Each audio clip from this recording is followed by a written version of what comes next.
This is the Everything F1 podcast.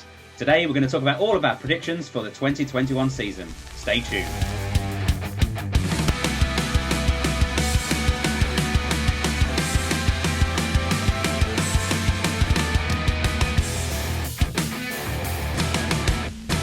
Welcome to the Everything F1 podcast.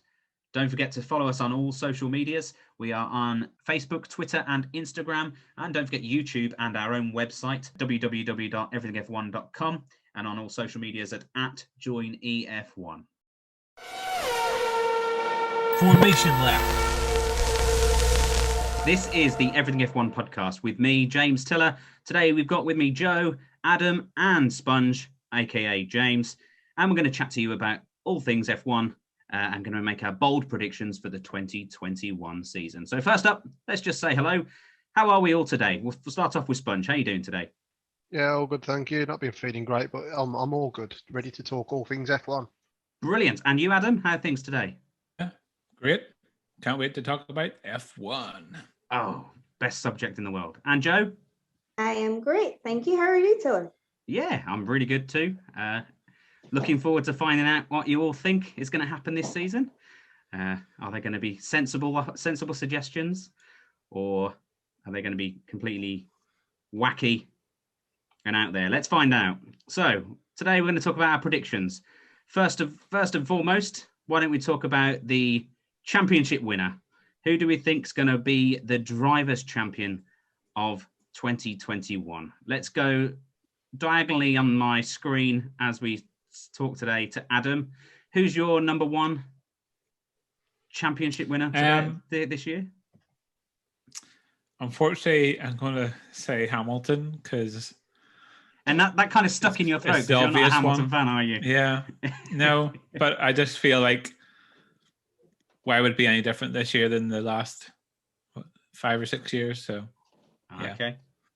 It's a likely one, and it's one I'm going to back up too. I'm not going to go out there on that one. I think it's probably going to be Hamilton myself. Although obviously Red Bull have shown a lot of promise within the winter test.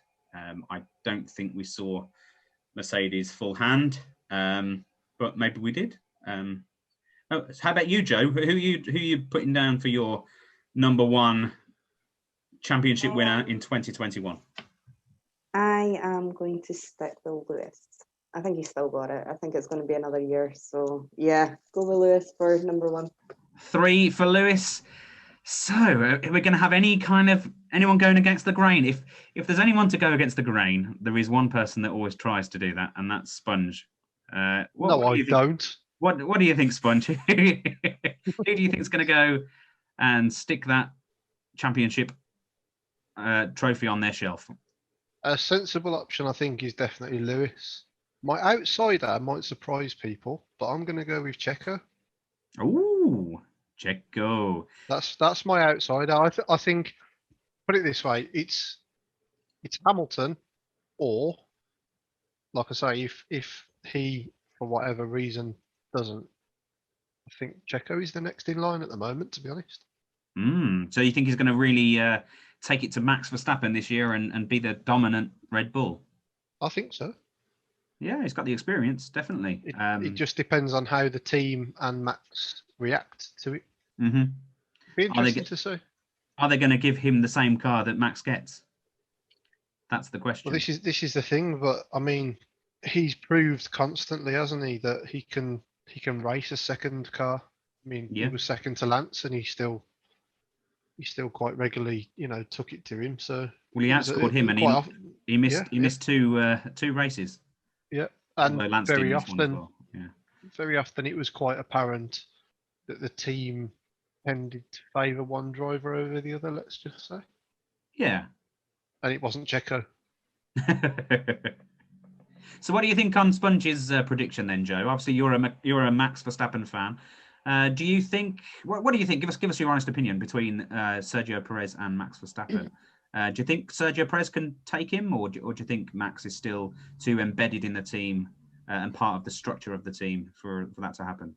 No, I think Max will still take it. I think even with Perez being as good as he is, and the fact that the two of them together are going to be an amazing match, which we'll get to later. But I don't think, no matter how good he is, the future of Red Bull's Max are never going to allow it to be anything other than that. So Yeah. it's Red Bull. I mean, you love them or hate them, you know it's going to happen. Max is going to take the top. So no, I don't think that'll be the one. It's a crazy thought. Do you think, Adam, getting Perez on that Drivers' Championship this year? Do you think that's a crazy idea, or do you think it's likely? Yeah, I think Perez is one of those ones. He's on and off. You know, he can be there and he can like win a race like last year, or he can be in the midfield. You know, and he doesn't shine at all. So I don't know if he's got that always there that Max Verstappen has to win a championship. Yeah, I can't see it happening. I agree with you there. I mean, well, don't get me wrong. I think Sergio, is a brilliant driver. He's quite consistent. Definitely. He is quite consistent, and if he doesn't beat Max every race, he will still consistently take as many points as he is available to him. If that makes sense. But I think in terms of pokiness, I think Max has got the edge on him there. He'll certainly. I think Perez would be a bit like Bottas, and you know, where Bottas sort of disappears for a couple of races and then comes back. You know, I think Perez is a bit like that. He come and do like an amazing race, and then you forget about him for the next 3 races because he doesn't do anything. So I think it'll be a bit like that. But I think it'll be stronger than Albon though. Yeah, over the season. I definitely think it's a good pairing. It's probably one of the stronger pairings on the grid. Actually, there are a couple of really strong driver pairings this year, but I think that's definitely one to watch for the season. I think it's got a lot more leverage, just than the whole Sergio versus Max argument as well. I think it's kind of being underplayed, and I think I've touched on this in previous podcasts as well. But this is huge for Red Bull this season because you've had Gasly, you've had Kvyat, you've had Albon, all were kind of classed as inexperienced / rookie drivers or amateur drivers or whichever way you want to class it, that have come in and they've fallen very, very far short of the standard that Red Bull expect of them. Now, you haven't got a rookie, you haven't got an amateur coming in. You've got a racing driver that has proved that he can push a car to positions that he shouldn't be in. He's already proved that. So I think this is as big a season for Red Bull to prove that they can manage 2 drivers and provide race cars for 2 drivers. Because I think if Perez falls flat on his face this season, all it's going to do is just show Red Bull up for the fact that they can't support 2 drivers, or they're favouring one driver heavily over the other. I actually genuinely think that Perez is in a bit of a can't lose situation personally. Time will see, I suppose. Absolutely. We're only a few days away from finding out. Yeah. Yes. Very exciting times. So talking about that then, we're obviously talking about our championship driving winner. Let's talk about the constructors then, because obviously if we've got 2 really strong drivers in the Red Bull, they're going to be taking a lot of points off Mercedes, aren't they? And maybe they could get the Constructors Championship this year. What are your thoughts on that? We'll go to you, Adam. What do you think? I'm afraid I'm going to say it's going to be Mercedes again. Oh, I think they're such a great operation. You know, anytime the FIA or other teams come to them and try to slow them down, they find a way to go faster. So, as much as I don't want them to win, I think it's inevitable that they will win the constructors. So in terms of Red Bull and having 2 strong drivers, they were really quick in pre-season testing. They performed a lot better than the Mercedes at the time.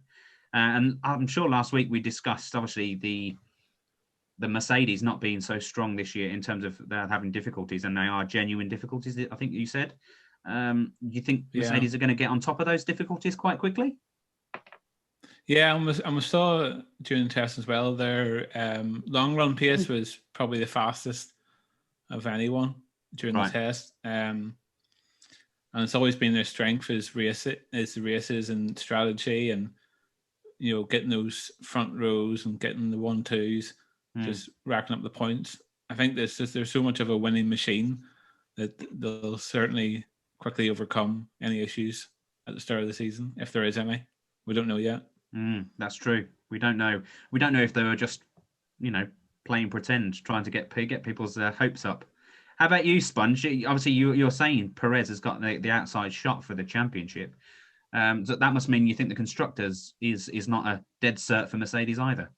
I think it'll go a lot further into the season. I think, like I said last week, Red Bull are or they have been for the last few seasons, that they have been consistently that team that they don't lead, but they're always the one that are there that will pick up the points and the pieces, podiums. They'll pick up everything when other teams falter. Well, when Mercedes falter, basically. Any time that there's an opening, they're the ones that are there to nip in and bring home the points. So I think if it's true what is being said, and Honda have made good inroads with their engine for this season, Red Bull have made the necessary changes to their car that they always do. I don't see why that gap can't have closed this season. No, absolutely. I agree that the gap will be closed. I'm hoping that the gap will be closed, and I think we're going to get a lot of close racing. What about some outsiders well, not outsiders because they're one of our favourite teams, but what about like McLaren? Do you think they've got a shot at the championship? Well, yeah, I think I said last week, and I still maintain after testing exactly what I've just said about Red Bull being that team on the periphery that can nip in and get something. I think if McLaren's pre-season promise is anything to go by, they could be that team. But again, it's like, it's on the proviso of where the Ferrari fit in all of that. So I really want them to do well. They've come forward so much. They've progressed. They've made all these changes to the hierarchy there, and it's working. It's time now for McLaren to be back on the top step. Not from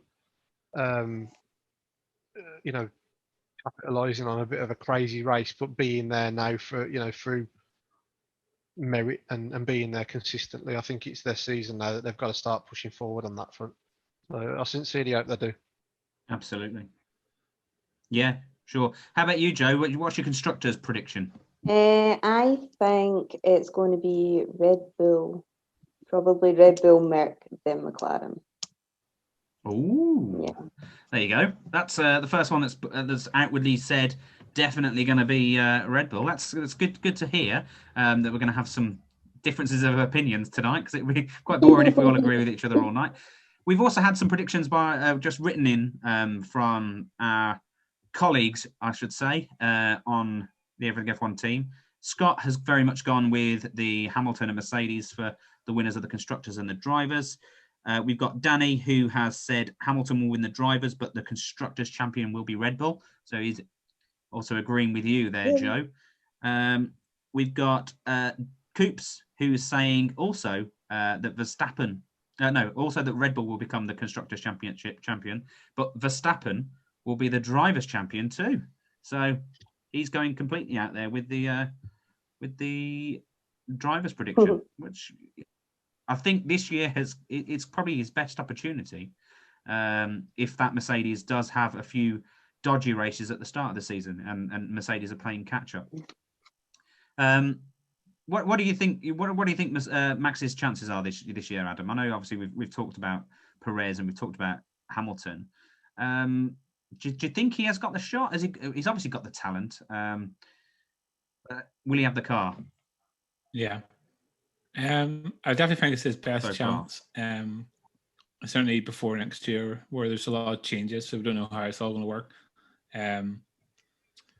Yeah, I think especially if Mercedes have a slow start to the season, you can get in a few races and get a few wins. But it's where he can keep that going for the whole season, and that the Honda is reliable throughout the whole season, because he has issues the last couple of years with reliability. But I think they'll definitely be closer over the season. Hopefully they'll go down. Let's hope so. The last couple of races. Let's hope it's close. That's all we want, isn't it? I mean, I'm as much a Mercedes fan as I am. As much as a Mercedes fan as I am the McLaren fan, and any other fan really on the grid. I like all the teams, and the only real thing I want is close racing. So if I see close racing and Mercedes still win at the end, I'll be a very happy boy. We just want to see that close racing and the wheel to wheel action, and maybe a bit of back and forth between the teams. Bit of banter on the between the drivers. I don't know. I just like the whole kind of spectacle of it. So I can see Max performing well if Mercedes do have 3 or 4 weeks where 3 or 4 races without scoring the best amount of points. They'll be playing catch up then for the season. And as long as Max can be consistent, something that he is very inconsistent with at the moment. So if he can actually prove to be consistent this year, then there's no reason why he couldn't keep it in front of the Mercs and of Hamilton and Bottas. But we shall see. I'm still going for Hamilton being the driver champion and the Mercedes for the constructors. But it's going to be hopefully very, very close throughout the season. Okay, so let's make some big bold predictions. Who can you see outside of the standard top 3 that will get on the podium or maybe even win either their first Grand Prix or the second or third time on the top step of the podium in a race? Can you see any of the young drivers, Sponge? Maybe, possibly. Who are you thinking? Well, I think Lando's the obvious choice. Right. I think if aliens invade the Earth and 2021 gets more crazy than 2020, then maybe George Russell might end up getting a win. Wow. Nah. Is that if COVID interferes or something? No, I don't think he's going to do it in the Williams. No. I don't know. I think it's. I think this weekend will help us understand a lot more. Yeah. I think if all the teams don't take advantage of the fact that Merc aren't necessarily firing on all cylinders, is probably the right word. Yeah. I think it'll give the rest of them belief as well. So, who knows? Absolutely. Let's wait and see. But yeah, I just want it to get started now. I'm getting impatient. I'm like, yeah. You and me both, and everyone else is nodding their head too. So I think we're all in agreement there. Adam, have you got any big bold predictions for any of the of an outsider taking the top step at any of the Grand Prix? Well, neither an outsider or a young driver, but I said Alonso. Okay, will probably get the podium. Oh, you mean the young driver, young driver year. Alonso? Yeah, young driver. I think his talent will shine through at some point. Do you think the Alpine is a good car for him to do that in?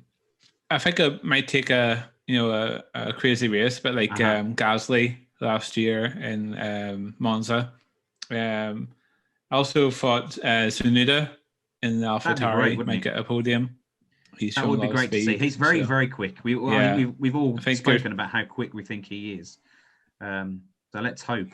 Yeah, I think AlphaTauri might be a bit of a surprise this year. Are they practically driving the 2020 Red Bull? Are they? Is that what it is? Is that so? Yeah, except for I think they kept their rear suspension from last year. They didn't take the Red Bull suspension, but I'm saying there's a lot of parts on there from last year. So yeah, I think they'll be strong. Okay, the last of the live people here on the podcast, Joe. What's your big, bold prediction for the 2021 season? Who's going to take that top step, surprise driver? Well, I think this year we're going to have one of those seasons where there's going to be a bigger mix of drivers up there on the podiums. So my bold prediction, well, I've got more than one, but they are that I reckon Perez is probably going to take more podiums than Bottas. Yep. Ooh. I think out of our younger drivers, and I don't include Alonso in that, I think the ones that might hit it up there, maybe not necessarily top, but I think Tsunoda's definitely going to hit up there for sure. And I think Lando. I think out of all our younger lot, there you go. There's my Yes. rookie of our shocking rookie this year is going to be Tsunoda, and I think Lando's going to be up there too. He's not a rookie, but he's Lando. We love Lando. Everyone loves Lando. How can you not like Lando? We all want him to do well. I want a Lando flag. We all love Lando. He's a great driver, great character to drive around the grid, and I agree.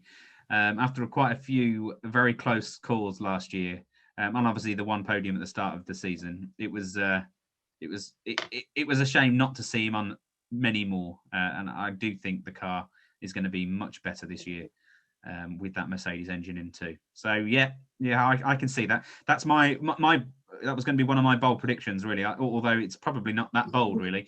But yeah, Lando Norris on the podium, and I was also going to say Gasly to take another one because he is performing beautifully in that AlphaTauri. He's much more comfortable than he would be in any of the Red Bulls.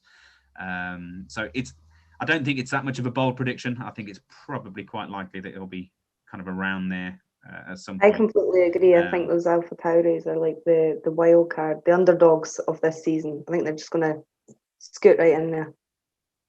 Absolutely. And like you said, Tsunoda is very quick. So let's hope he has a few podiums too. All we need is an accident or some kind of safety car, or to take off the Mercedes, or shuffle the car teams around a little bit. I think it's highly likely that we're going to see a few different podiums this year. And as we discussed last week as well, usually the last year of any set regulations, the cars are the closest they've ever been during those set of regulations. So hopefully everyone's going to have the best of their cars that they've had during this period, if that makes sense. Okay, shall we read some of the bold predictions from the rest of our team? Danny's surprise podiums will be Vettel and Danny Rick. 2 or 3 for him. He's saying 2 or 3 podiums for Danny Rick, which I don't think that's a bold quite likely, prediction. actually, I think that's with that likely. McLaren. Danny Rick. Yeah, very likely. Hopefully. Yeah, absolutely. A proven race winner. Definitely he's got the car, hopefully, behind him. So yeah, I think that's a great shout. And Gemma has said that she thinks Alonso will get one and Gasly will get one. Yep. So she agrees with me, and she also agrees with was it you, Adam, that said Alonso, or who said Alonso? Yeah, I did. One of you did. Yeah, it was yourself, Gary. Adam, sorry. Getting you all confused now. Okay, so enough about our bold predictions. Let's talk about Intra-Team Battle. Now, this is going to be interesting. Sponge, your best Intra-Team Battle of the season. Who's going to be the closest pairing for what team? I think it's going to be between the McLaren pair and the Red Bull pair. Okay. So who do you think will win the intra-team battles between those two teams then?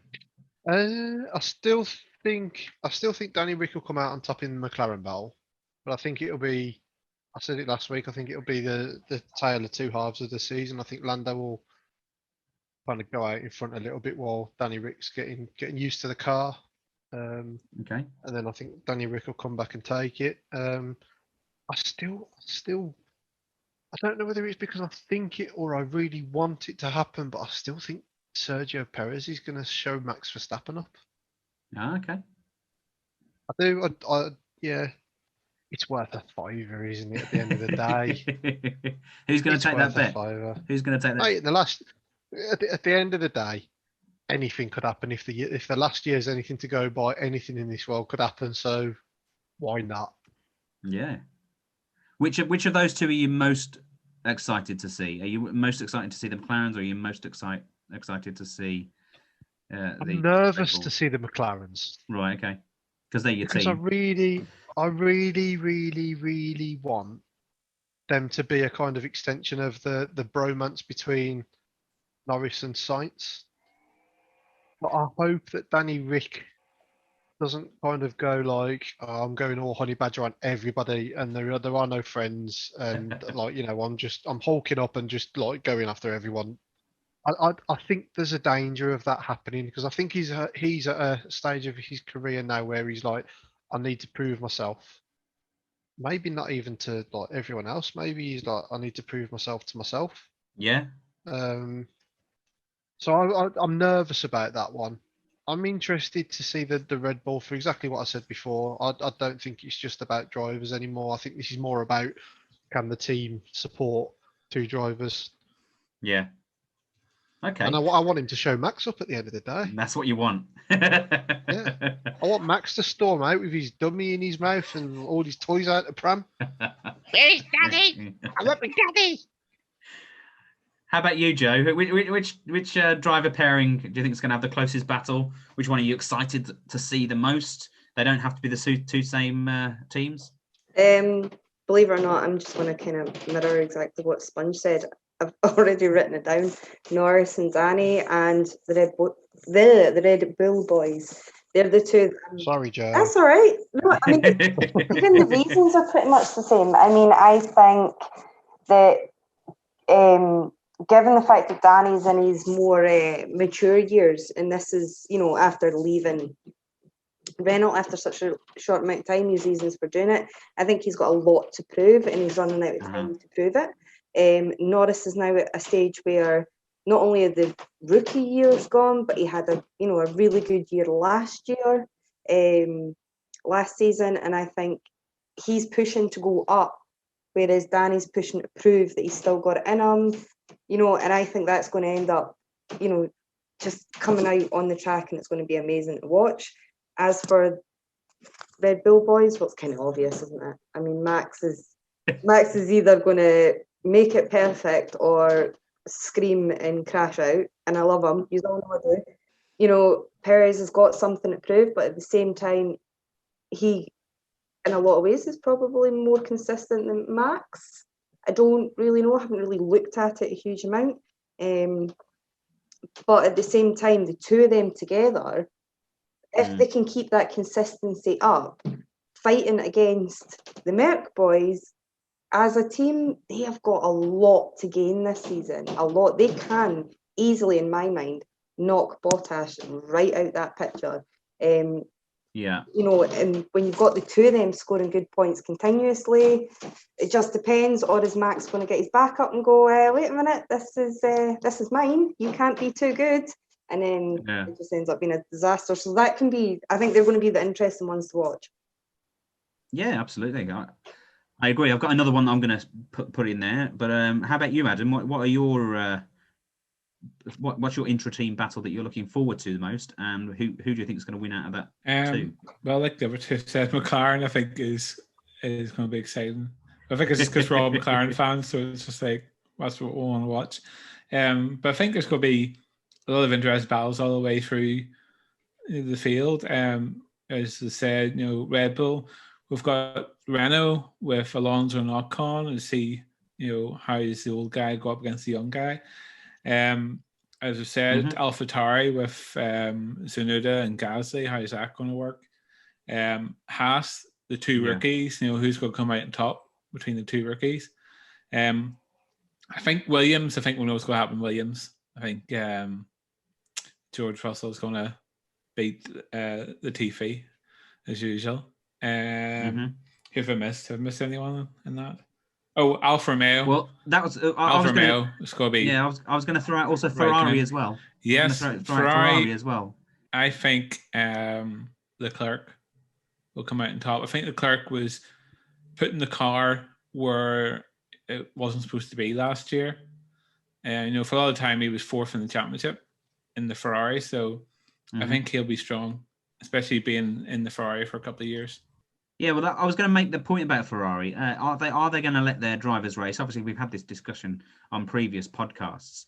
But Carlos Sainz is a proven driver. He's been on the podium. He's scored well, and he's very hungry himself to be the next drivers' champion. Is he going to take Leclerc this year, or is Leclerc going to kind of stay on top at the Ferrari? I think that's an interesting battle. It might be a battle towards the back of the pack, but it's going to be an interesting inter-team battle. And that's why I'm kind of looking forward to that one as well. Sainz has got something to prove. That his move to Ferrari was a sensible move. So he's going to want to show that, hey, at least I can beat my teammate, and I deserve my seat there. But no, you can disagree. It's absolutely fine to disagree.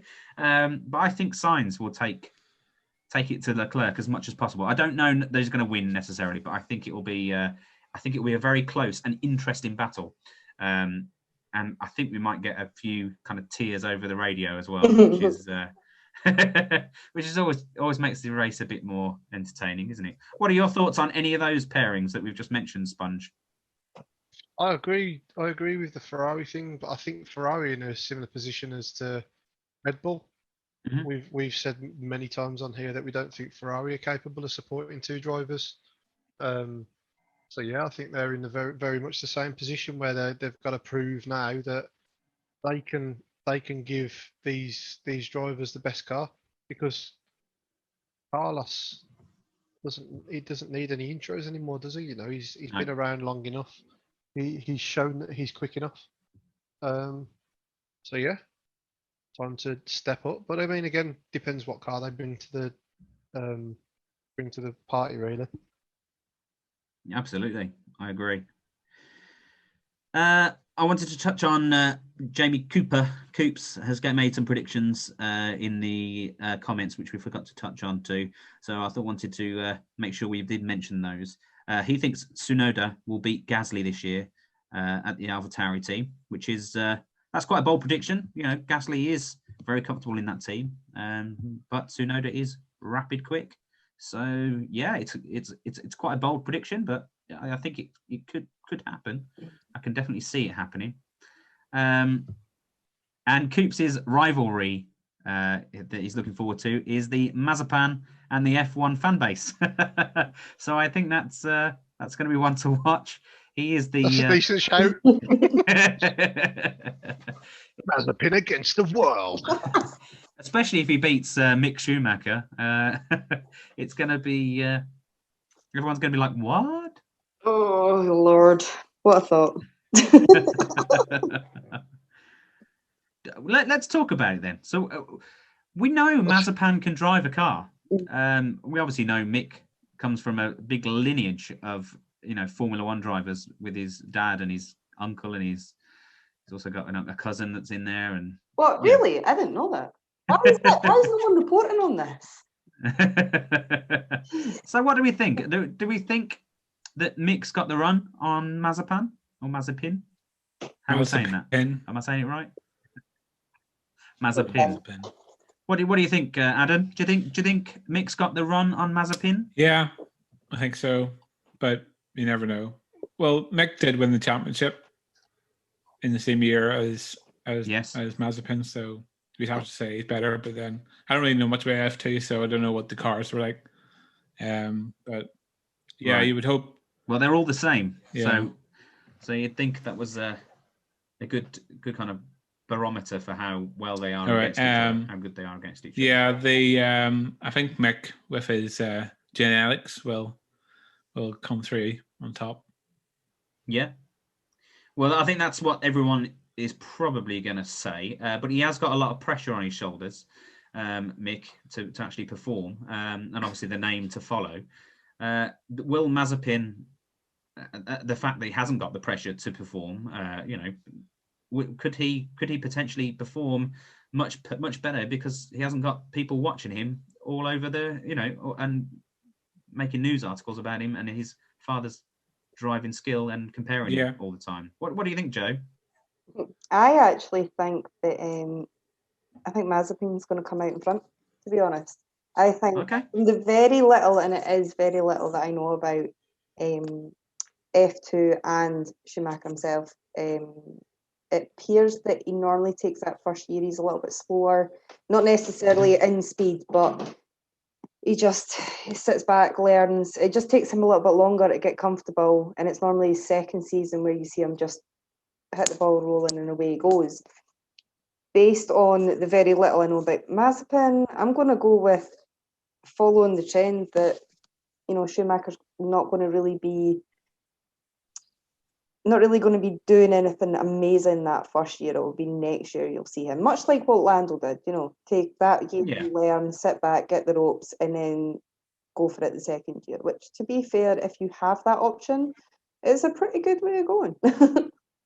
Yeah, and I mean, they're not really going to have a car for it this year anyway. Haas have openly admitted that they're not developing this year's car. They haven't developed anything with this year's car. They're focusing on next year's.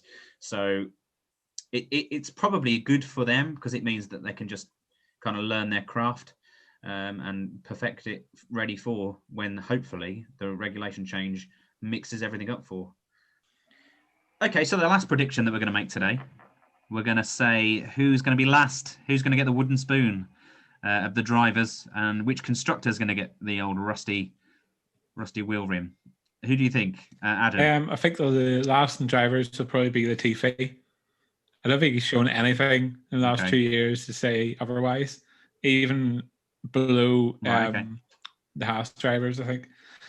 Although I have put Haas as the last in the constructors because I think George Russell will be scoring the points for Williams. So, okay. So you do predict Williams coming off the bottom for the constructors, hopefully, and gaining a point or two to kind of keep them clear of the Haas. It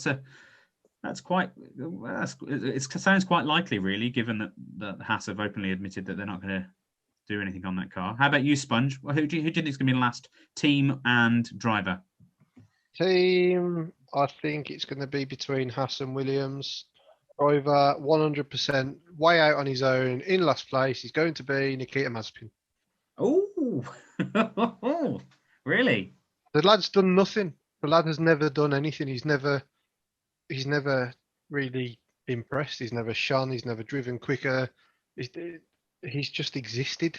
And obviously his dad has bankrolled him, which I don't have any problems with it anymore. At the end of the day, it's a pace sport. We all know it's a pace sport. Let's all get away from, moaning about it. His dad spent a lot of money for him to drive as a Haas driver. Mm-hmm. Haas are struggling already. I think you put all of that together, he's going to be seconds off the place. I can actually see him being an 𝐃𝐫𝐢𝐯𝐶 in terms of lap times. All remains to be seen now, I guess. But that's my prediction. Okay. It could happen. Absolutely. I agree with both of what you're saying. I do actually think that Mazepin will probably take it a bit too Mick within the team, personally. So I'm not seeing him as last. I am, however, agreeing with Adam, and I'm going to say Latifi to be last. How about you, Joe? Oh, I'm going to go with Haas for last. Okay. I was going to say Latifi, but I think just to be different and totally shock the world, I'll go with Schumacher. Oh, okay. So it's going to be a Haas double bottom, basically. It's going to be the Haas bottom of the constructors, Haas bottom of the drivers too. I think that's pretty much echoed within the rest of the comments from the team. Gary has said a similar thing. Danny said a similar thing. And Gemma has said the same. I was going to go for just like Haas boys, but since we've had Mazepin out there, we've had Latifi out there, I'll go the other one. That's fair enough. And after what you said about the Mazepin Mick Schumacher kind of duel, it makes sense for you to go that way. Coops did say Haas last as well, and that's it. He didn't give us a driver. But Williams to finish above Haas and Alpha, so that he thinks they're going to jump up 2 places rather than just the single one, which could happen. For the constructor to be last, I'm going to say Haas too. You can't really go anywhere else, can you? It's got to be Haas. So yeah, my last driver and team are Haas, and Latifi for the driver. Okay. So that's all the predictions that we can make today. I'm sure there's many things that we could predict, but we will be here all night. So there hasn't been that much news this week. But what article has caught your attention the most, Sponge? So this is the article about 𝐃𝐫𝐢𝐯𝐶, who has been signed by McLaren. 13-year-old American karter. Outstanding name, by the way. I hope he becomes champion of the world just for the name, because that is one of my favourite names ever. So yeah, Zach Brown really kind of singing his praises. They've been watching him for a long time, a lot of interest. I have to say, personally, I think there's quite a bit of hype that we haven't seen since they signed Lewis Hamilton about this kid. Right. Okay. There's been articles when they've signed young Brits, and I mean, even Lando didn't really get this kind of coverage. Really, it was just like he was just signed and that was it, and now he's kind of made a name for himself. But this kid seems to be turning a lot of heads everywhere he goes. He's kind of he's sweeping up everywhere. So yeah, I don't know all that much. I've had a quick browse through. He looks like he could be the real deal, but obviously he's 13 years old. So, although I suppose at the end of the day, for a kid these days, 13 years old is positively a veteran, isn't he? Being signed at that age. So, but yeah, I think it's one. It's a case of remember the name. We'll see if he comes good. But like I say, from what I've read, this is kind of probably the most hype that I've seen since Lewis was signed. So brilliant. Take tabs on that one with interest. Okay, I'm going to play devil's advocate on this one. And if we have to edit this out, we'll edit this out. It's my job. Are McLaren fulfilling their obligation under the We Racers One movement to sign 𝐃𝐫𝐢𝐯𝐶? It's a distinct. Killer's put one of Coops' tinfoil hats on. Not that. Hey, you're saying this guy's talented. I absolutely agree. I believe them. I do believe them. But I'm sure there are many teenagers out there, 13-year-olds, also performing perfectly well to be signed by one of these teams at such an early date. Are they making a big song and dance of it because of the commitment that they've made to the We Racers One? I hope so. I hope that is the case. Yeah. I hope that there is an opportunity there to prove that that kids have a way into the sport. No matter what their background is. I really do hope that this shows kids everywhere. Doesn't matter who you are. Lewis bangs on about it all the time. He's I say bangs on. He talks about it all the time. That he wants kids to be able to go into the sport from whatever background they come from. And I agree with him. It shouldn't matter. So, this kid, wherever he's from, power to him. Absolutely. I hope it goes well. Yeah, and it just shows that obviously they are committed to the words that they've put forward last year. They've printed it all over their cars. People are going to be asking, well, what has any of the teams actually done? And McLaren are actually showing that this is what we're doing. We are signing them up at this young age. We are looking for black drivers, black mechanics, black whatever, to come into the sport, and they're making a song and dance of it because that's what needs to happen. What are your thoughts on that, Adam? You're nodding your head. Yeah, well, I was just looking there. Lewis was 13 as well when he was sort of picked up by McLaren. When he was karting. So it seems to be the right age where they can sort of pick out, who's going to be a star and who's not. Obviously, they have previous for it, so they know what they're looking for in a young driver. So, yeah, we'll see what happens. I'm sure they wouldn't pick him just because of where he's from or the colour of his skin. They obviously have seen that he's a brilliant driver as well. Yeah. So I think that's the main focus of it. Should be, I think they would pick whoever is the best driver. I don't think it's all about who they are and where they come from. So, yeah, we'll see what happens. Absolutely. I And think let's hope there's he does another well. I think there's another really important thing that fans should always know about McLaren as well, and that is that they are one of, I think it's only 2 or 3, it might be 2 now, teams on the grid that have never and will never take paid drivers. McLaren are one of the only teams. So whoever drives for them has a contract and a salary agreed. None of them have to bring money. Anybody that's signed on their young drivers program don't have to bring money. Mm-hmm. And that's why Lewis made it to where he was, because he got the opportunity through McLaren without the huge budgets that your Mazepins have got. Yeah. And I think on that, you don't hear enough about that, because especially when there's an issue going around at the moment, teams like McLaren that give that opportunity based on talent alone need to be brought to the front and shown off, in my opinion. No, absolutely. I agree. Totally agree. So that's the news of McLaren signing the 13-year-old 𝐃𝐫𝐢𝐯𝐶𝐬 that's caught Sponge's eye. What news articles caught your eye, Joe? Well, I noticed that our dear Russell has replaced Grosjean as the director of the Grand Prix Drivers Association. So it was announced, I know, it's great, now that Grosjean has departed F1 and moved on to, well, various different things, actually, among other things. So it was announced that George has basically taken on the director's role. In a statement that was put out, the Drivers Association wanted to thank Grosjean for the last 4 years of dedication that he's put to his role. Of course, wished him the best wishes. And then we carried on to say that Grosjean will actually maintain his role as an advisor for this season, to finish his ongoing work and the lessons learned from his accident.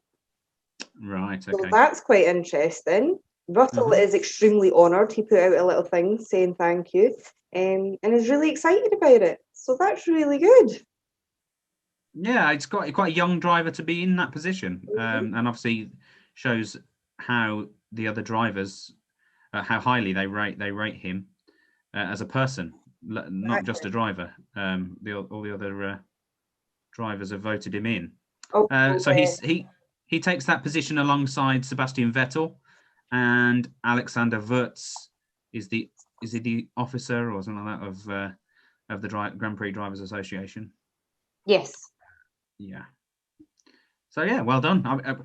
There's not much we can talk about that. That's again, it's one of those articles that needs to be mentioned, and then we can kind of move on. So well done, George. We're proud of you. Yay. Move on to the next article. Adam, what's caught your eye? Williams have appointed a new technical director to sort of slot in underneath Jost Capito as team principal. Is Francois Xavier de Maison. Okay. Beautifully pronounced. He comes from the world. Thank you very much. He comes from the World Rally Championship, I think with VW. Yeah. So he was part of their Rally Championship in 2013 to 2016. Okay. And he was part of the development team for the IDR electric racing car. So he's definitely got a lot of pedigree and knowledge, especially in electricity and in hybrid engines. So it'd be a good appointment. Hopefully bring Williams up a couple of pegs in the championship. So yeah, and if we don't feel that this year, hopefully we'll feel it next year and see it with the movement of positions. I think Williams are at the point that McLaren were at maybe 2 years ago. So yeah, when they're just sort of putting the bits together to bring themselves back. So I think next year we'll start to see the fruits of all this with the new regulations, and then in 2023 we'll maybe see them a bit more up in the top of the midfield. Brilliant. Yeah, absolutely. That sounds absolutely fantastic. And that would be delightful to see from a British team with such history. And sadly, off the back of the two deaths that we had last week of Murray Walker and Sabine Schmitz, unfortunately, the motorsport world has lost another one of its stars. Johnny Dumfries was 62, which is no age for anybody. But he was a Formula One star. He raced in 86 with Ayrton Senna at the Lotus. He also won the Sports Car Championship and competed in Le Mans. So we at Everything F1 would like to send our best to his family and friends on the sad loss of Johnny Dumfries. Now it's on to our race preview, and we've got a race, everybody! There were some sarcastic noises there, but I think everyone was generally excited for the weekend ahead. So yes, this weekend is going to be in Bahrain for the first Grand Prix of the 2021 season. Now, the length of the track is 5.412 kilometers. The total race distance of 308.238 kilometers. We're going to have 57 laps. The current lap record was 1 minute 32.447 by Pedro de la Rosa, and he did that in 2005. We've actually been here since 2004 racing at the Bahrain Grand Prix. And the schedule for the weekend. So we've got free practice 1 and 2 on Friday at 11:30 till 12:30 and 3 p.m. until 4 p.m. We've got free practice 3 on Saturday, the 27th, and that's at 12 p.m. till 1 p.m. And then qualifying on Saturday also at 3 p.m. until 4 p.m. All these times are UK GMT. So if you are in a different country, by all means, add or take away your relevant times. But the main show and the thing that we've all been waiting for months and months, it feels like forever, the race is on Sunday the 28th, and that's at 4 p.m. UK time. Yay! Yeah! We cannot wait. We cannot wait. So who do you think is going to win? Make your prediction now. Adam? Verstappen. Joe? Verstappen. Sponge? Leclerc. Ooh. And I'm going to say... That'll be some pile up in the first corner for Leclerc to win. And I'm going to say... Let's go for something fun. Let's say Danny Rick. Just did. Yeah. You said something fun. Unlikely, but fun. Yeah, fun. I'm saying Danny Rick. Danny Rick. Ooh, that's a good shout. I'm going to say Danny Rick. We'll get the McLarens up there. That would be awesome. That would be great. Second and third? Second Adam? and third will be there. You're right. Yeah. Second and third will be there. Who will be on those? Anyway, Who knows? Fingers crossed. Nobody knows. Nobody knows. I don't think we'll know until after qualifying, really, who's going to be. No one wants to stick the neck second out for the full three, then. I will. You're going to stick. I'll No. do Stick Lewis your neck out, then, Joe. and then I'll do let's do Perez. Why not? Why not? Yep, there you go. I haven't even seen testing yet, but that's what I'm going with. And Sponge, have you got a second and third? I'm gonna get sensible now. I'm gonna go all out. I'm gonna do some adulting today for once. I'm gonna revise my Leclerc prediction. Now I've woken up. And I'm gonna go with Lewis to win. Mm-hmm. I'm gonna go with Checo to come second. And I'm gonna go with Bottas to come third. Oh, okay.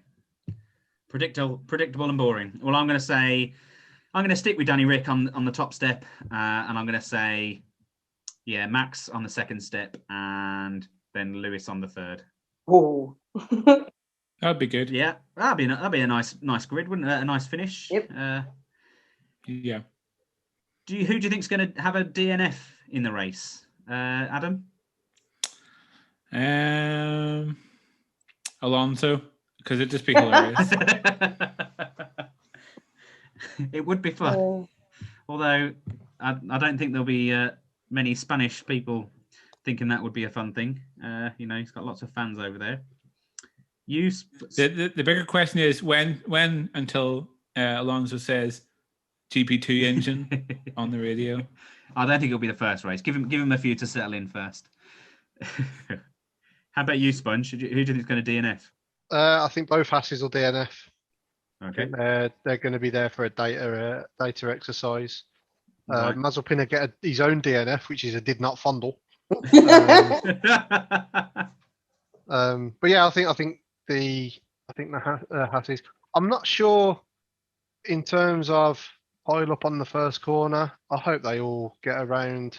There's nobody really on the grid that hasn't done this all before, except for the lads that you'd expect to be at the back anyway. So we don't usually get pileups in Bahrain. No. In the first corner. No, like I say, there's no rookies in there other than the guys that would usually be at the back of the grid anyway. So as long as they all behave themselves, we should be okay. Yeah, I think it'll be a relatively low retirement. I hope it is anyway. I don't think the Hasses will last the race. I think they'll be saving engines as much as anything else. Okay, how about you, Joe? You go first. I'm still thinking. Okay, I think we will have a DNF from. Oh, yeah, it's quite difficult. I'm going to say we are going to have a DNF from a Mercedes, and I'm going to say stick my neck out because I've said Hamilton on the third step. I'm going to have to say Bottas for a DNF. How about you, Joe? I'm going to go with Latifi. Okay. Okay. So those are our predictions for this race. I don't think there's anything else we need to chat about in terms of the Bahrain Grand Prix. Just that we are super duper excited. We can't wait to see tyres on the tarmac. Checkered flag. This has been the Everything F1 podcast. We are Everything F1 and we are on all social medias. If you want to find us, head to Twitter, Instagram, Facebook or YouTube. We're at Join AF1 on all platforms. We are also holding a fantasy league. And if you haven't joined yet, please make sure you do. It is part of the F1 fantasy on the F1.com website. And our league code is 7FF60917CO. There will be a prize for the winner at the end of the season. And we haven't decided that yet, but we will make sure that there's a very good prize and a well worth your joining us in the league. And if you translate the numbers to letters, it spells out the words, please join our fantasy league because we don't want Tiller to win again. I didn't mention it this week. I know you're getting tired of me. I did it for you this time. Thanks, but I'll get in there first. Thanks very much. So on the subject of competitions, Sponge, you've got an interesting competition for us, haven't you? I have indeed. I have been busy at work. I've designed a Bahrain track map, 3D printed, with a little stand. So it's desktop. You don't have to put it on the wall or anything, just put it on the desk. And that'll be up for grabs for this weekend's first race of the season. All you've got to do is like the page, like the post, and share the post. So get involved and you may win yourself a 3D printed Bahrain. Yay! Woohoo! And we will draw that on Sunday evening at 7 p.m. and you'll find out if you are the winner. And that will go up very shortly on the Facebook page. So that's everything from the Everything F1 podcast. If you like what you heard, don't forget to subscribe. You can do that via any of your podcasting services that you are a member of. We have recently been added to Apple Podcasts as well. So subscribe there. This has been everything from me, James Tiller. We've had today with me Joe, Adam and Sponge. Don't forget to head to our website, everythingf1.com. You'll find out all the latest breaking news as soon as it's available on that site. That's all from me today, and we'll speak to you again soon. Bye! Bye!